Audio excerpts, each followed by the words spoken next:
बिस्मिल्लाहिर्रहमानिर्रहीम। अस्सलाम वालेकुम दोस्तों, कैसे हो आप सब। मैं हूं सैयद सुमेर शाह और आप देख रहे हो सैयद सुमेर शाह फूड चैनल। दोस्तों आज मैं आपके लिए बहुत ही मज़ेदार और बहुत ही टेस्टी चने की दाल की रेसिपी लाया हूं। आज के बाद इंशाल्लाह जो चने की दाल नहीं भी खाता, जिसको दाल देखने तक पसंद नहीं है, इंशाल्लाह वो भी ये शौक से खाएगा। और इस रेसिपी में आगे चलकर मैं आपको एक खास स्टेप भी सिखाने वाला हूँ, तो आपने इस वीडियो को गौर से देखना है और एंड तक देखना है। और अगर अभी तक वीडियो को लाइक नहीं किया तो वीडियो को लाइक करके चैनल को सब्सक्राइब कर लेना। और रेसिपी की तरफ चलते हैं। बिस्मिल्लाहिर्रहमानिर्रहीम।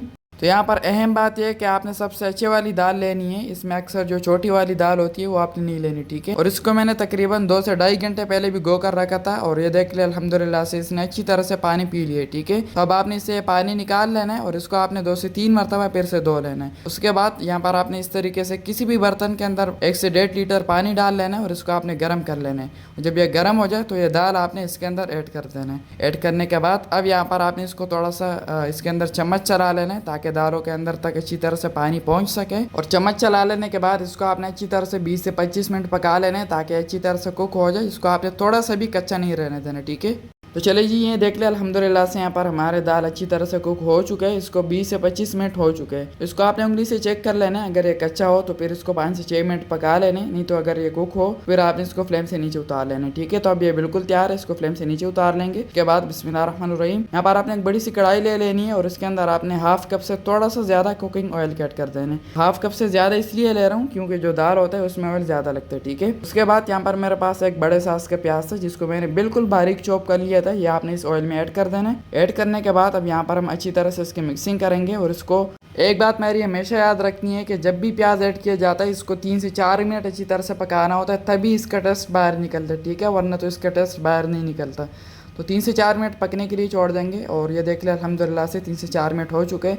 मज़ीद इसको गोल्डन करने की ज़रूरत नहीं है, थोड़ी सी मिक्सिंग कर लेंगे ताकि जले ना। एंड उसके बाद अब यहाँ पर मेरे पास जो है 5 अदर छोटे साइज के टमाटर थे और इसके ऊपर मैंने जो है हाफ टेबल स्पून का कद्दूकस किया हुआ लहसुन अदरक ऐड कर दिया था। 3 से 4 जो है पतली वाली हरी मिर्ची और 1 टेबल स्पून हरा धनिया। इन सभी चीज़ों को आपने बिल्कुल बारीक चॉप कर लेना है और इसमें ऐड कर देना है। ऐड करने के बाद अच्छी तरह से इसकी मिक्सिंग करेंगे। एंड अच्छी तरह से मिक्सिंग कर लेने के बाद इसमें थोड़ा सा पानी ऐड कर देंगे ताकि तड़का भी ना जले और बॉल भी अच्छी तरह से साफ़ हो जाए। फिर से थोड़ी सी मिक्सिंग कर लेंगे और हम अब इसमें कुछ मसाले ऐड करेंगे। बिस्मिल्लाहिर्रहमानिर्रहीम। मसाले सिर्फ 2 ही ऐड करेंगे। सबसे पहले 2.5 टीस्पून नमक ऐड कर देंगे और 3.5 टीस्पून तक मिक्स पाउडर मसाला ऐड कर देंगे, ठीक है, जो सालन मसाला होता है। बाकी इसमें किसी किस्म का एक्स्ट्रा मसाला ऐड नहीं करना, सिर्फ ये 2 चीज़ें ऐड करने के बाद अच्छी तरह से मिक्सिंग करेंगे। एंड जो मेन चीज़ है ना वो आगे चलकर मैं आपको बताऊँगी, ठीक है। ये रेसिपी उस वजह से ख़ास है।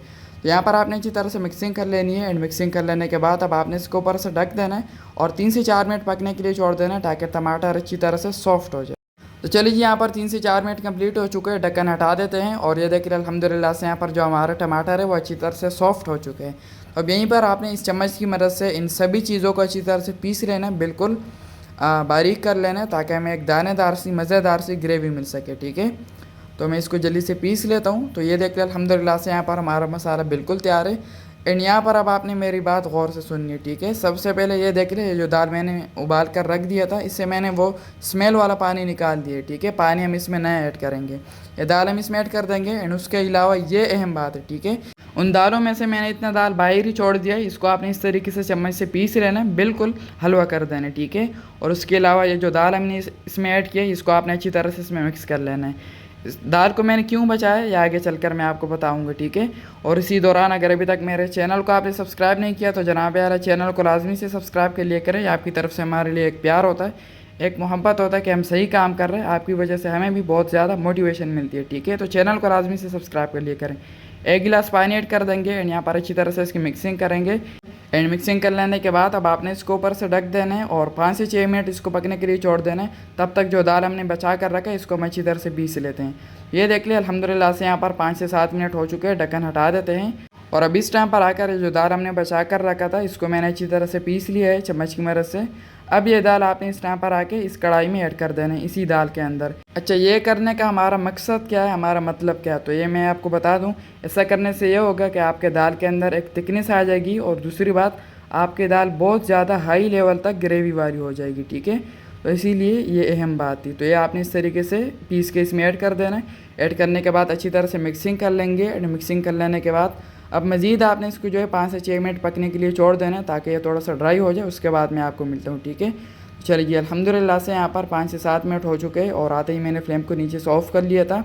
और ये देख लिया अल्हम्दुलिल्लाह से यहाँ पर हमारी बहुत ही मज़ेदार खुशबूदार ग्रेवी वाली चने की दाल की रेसिपी बिल्कुल तैयार है। तो हम इसको एक प्लेट के अंदर सर्व कर लेते हैं। एंड सर्व कर लेने के बाद तो अब फाइनल लुक की तरफ चलते हैं। बिस्मिल्लाहिर्रहमानिर्रहीम। तो माशाल्लाह दोस्तों यहाँ पर हमारी बहुत ही मज़ेदार, बहुत ही टेस्टी, बहुत ही खुशबूदार ग्रेवी वाले चने की दाल की रेसिपी बिल्कुल तैयार है। तो अब मैं आपको गारंटी के साथ कहता हूँ जिनको दाल देखने भी नहीं पसंद, इंशाल्लाह उनके सामने जब ये दाल आप रखोगे, जब वो इससे खाएंगे तो इसकी दीवाने हो जाएंगे। तो आज के लिए इतना ही। अब आपने इस वीडियो को अपने सभी जानने वालों के साथ शेयर करना है और स्पेशली जो दाल लवर है उन सबके साथ शेयर करना है। और अगर अभी तक वीडियो को लाइक नहीं किया तो वीडियो को लाइक करके चैनल को सब्सक्राइब कर लेना। तो मेरी दुआ है अल्लाह ताला से कि अल्लाह ताला आपको सदा खुश और सलामत रखे, अल्लाह ताला आपको दोनों जहानों की खुशियां और कामयाबी अता फरमाए। तो मिलते हैं किसी न्यू वीडियो में न्यू अमेजिंग रेसिपी के साथ। तब तक के लिए अपना बहुत सारा ख्याल रखिएगा, दुआ में लाजमी याद रखिएगा। अल्लाह हाफिज़।